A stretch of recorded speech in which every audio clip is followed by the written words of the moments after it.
বাংলাদেশ ক্রিকেটে আবার উত্তাপ।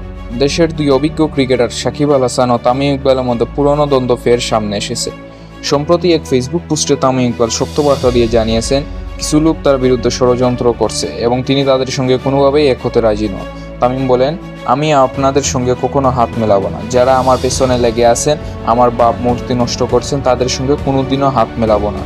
তিনি আরও লেখেন, আমি যদি কখনো ক্রিকেট প্রশাসনে আসি, সেটি হবে সৎ পথে এবং শুধুমাত্র ক্রিকেটের ভালোর জন্য।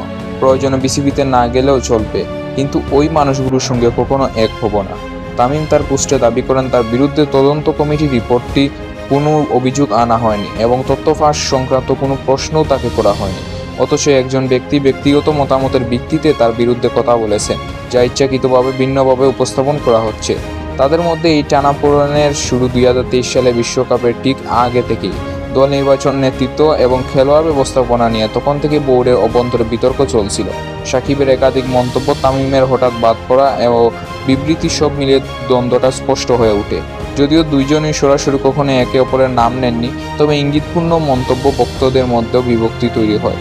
এই ফেসবুক পোস্টের পর গুঞ্জন আরও তীব্র হয়েছে। তামিম এই বার্তা কি সাকিব আল হাসানকে উদ্দেশ্য করেই দেওয়া? বিষয়টি নিয়ে এখনও কেউ আনুষ্ঠানিকভাবে মুখ না খুললেও ক্রিকেট মহলে আলোচনা জ্বর উঠেছে। বাংলাদেশ ক্রিকেট প্রেমীরা এখন অপেক্ষা করছে এই পরিস্থিতি কোনো সমাধান হবে কিনা, আর সাকিব তামিমকে আবার একসাথে মাঠে দেখা যাবে কিনা।